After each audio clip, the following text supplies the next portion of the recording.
Another bit of a personal journey here.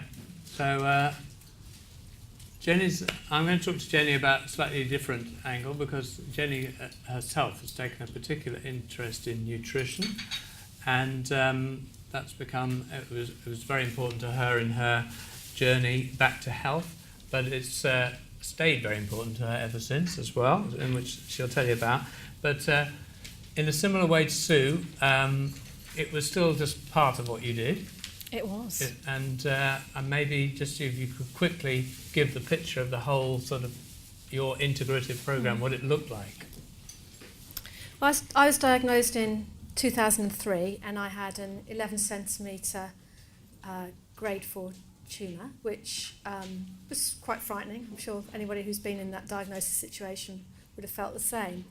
And I really felt that whilst I went on board with all of the medical treatment, so I had chemo and surgery, but that to me wasn't enough. I had 2 small children, and I kind of think my words were I would do anything to stay on the planet, really. And so I just really looked at what else I could do to support myself through that situation. And I did a lot of the mind work that Sue talks about. We did spiritual healing, and that was amazing. Had a couple of guys come round every Tuesday night. Don't know what the neighbours thought, but but it was really amazing. And I meditated. Of course, that's free, isn't it? And what I used to do is I used to focus. My little girl was 6, and I just used to imagine her wedding day and what she'd look like and smell like. And what I didn't realise I was doing is I was really changing my physiological state, because your brain doesn't really know the difference between fantasy and reality. So by conjuring up this situation, I was really putting myself in a very good place, and that had tremendous benefits. I did reflexology at the local hospital, which was great after chemo, but it was really things like turning my things to do list upside down. So I always had yoga and exercise on my things to do list, but never got there. So I kind of switched around the importance, and I qualified as a yoga teacher as well. Didn't know that. But the big thing for me was food. Just the more I found out about how what you eat actually changes your biochemistry, the more really engrossed I was, and that's the path I then went on to take. So radically changed my diet, stopped drinking. I found it amazing that nobody ever asked me in the hospital if I ever drank alcohol, because it's really not a good idea when you're going through treatment. Luckily, I kind of worked that out for myself, but what worries me is that you could quite easily sail through not having a clue, and doing yourself a lot of harm along the way. So yeah, I took lots of supplements as well, and I was really lucky that a colleague actually recommended that we went to Penny Brown Centre. I think Dr. Zalman's here today, and that was really important in terms of equipping me for this new world. Right.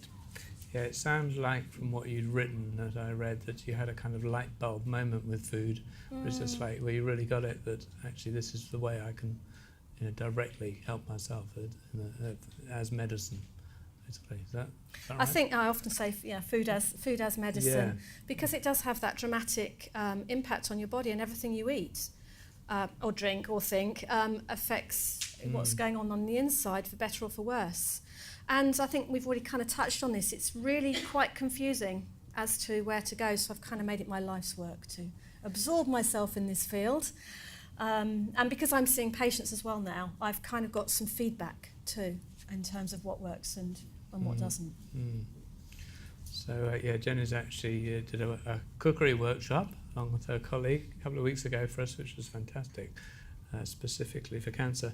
So perhaps you'd like to home in a bit on what you think are the most important things about nutrition, like cabbage or whatever it is, but in its essence. We've had some talk today about your relationship to food, things like that. You might say anything about that? Yeah, absolutely. I guess the sort of the top things are control your sugars. I'll come back to talk about that. I think sourcing is absolutely important where you're getting your food from. And we'll just touch on fats as well, because that's been discussed today as well. So I think as Dr. Contreras said, when it comes to sugar and blood glucose, any single carbohydrate you eat, whether it's a carrot or a piece of cake or a piece of fruit, the carbohydrate element will all break down into glucose, but our cells do need some. So it's a case of getting the balance right. And so I'd very much look at getting most of your carbs from vegetables, and if it grows, it's good.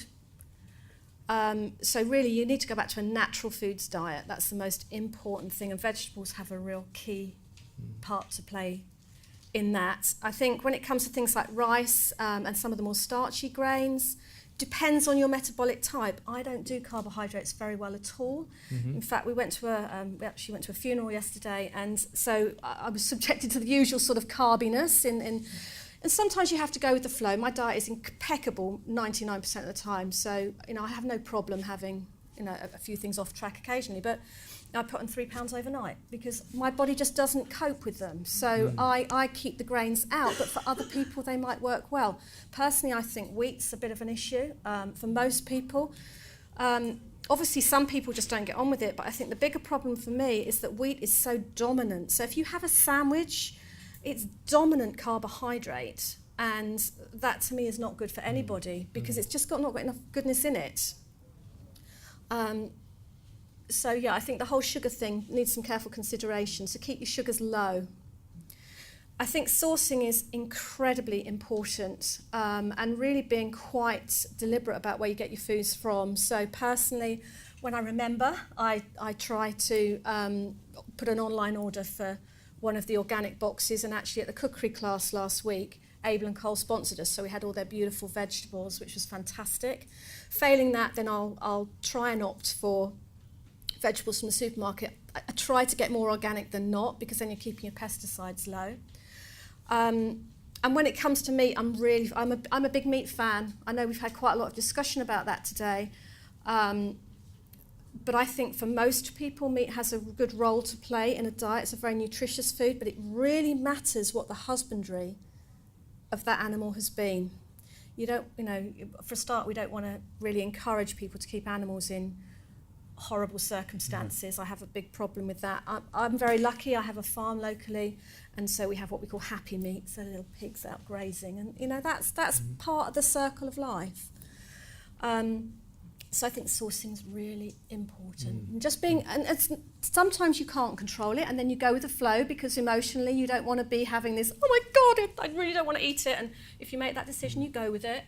But when you can exert that control, be choosy and look for quality, even if it costs more, because you pay now and pay later is something that Dr. Terry Walls says, who cured herself from multiple sclerosis. And then the third one is fats. It's quite interesting with cancer, because although I know that there are some places like the Block Clinic in America and Dr. Contreras who very much support a low-fat diet, some of the evidence is showing something quite different. We are seeing a ketogenic diet being used in cancer therapy, and it suits some people and not others. I think the big deal with fats is do not buy processed food. You can buy 24 fairy cakes for 99p. Can you imagine what sort of fats they put in those? Yeah. It's not top of the range. No, definitely not. Don't touch them with a barge pole.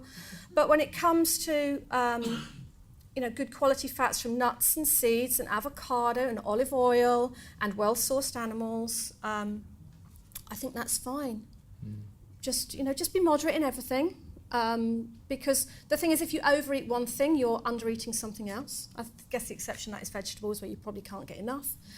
But it's very much about having a balanced plate. You want some protein. If you choose to be vegetarian, it's a little bit more tricky, so you have to be much more considered, I think. You need lots of vegetables, you need some good fats, and you need some starch.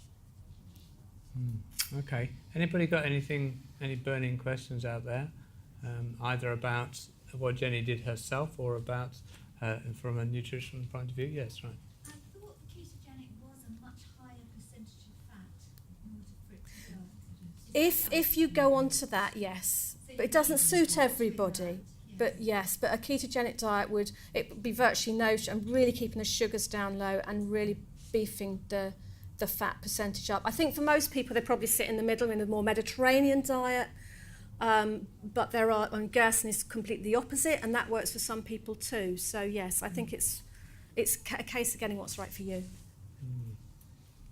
If you're a vegetarian, do you get your proteins from just lentils? Is that carbs? Does it create a bloated feeling? Beans and lentils? Interesting question, because a lot of people can't digest lentils and pulses very well. But yes, as a vegetarian, you've got to find another way. And a way of making pulses and more digestible is to sprout them.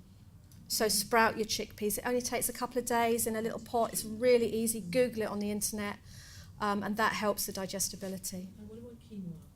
Yeah, quinoa is a good grain. It's a seed actually, but it's used as a grain substitute. That has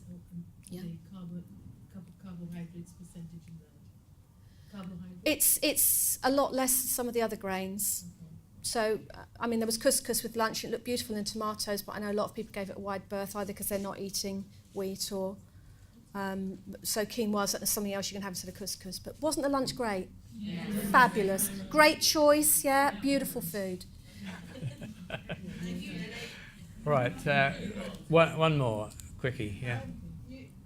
I very much appreciate that you're saying everybody's different, because we get fed up with so many people say you have to do this, you have to do this, you must eat this, you must eat that. And anyone who doesn't take into account that everybody's different must be off the playing field. But how do you assess what is right for your patients, whether they should be vegetarian? Okay.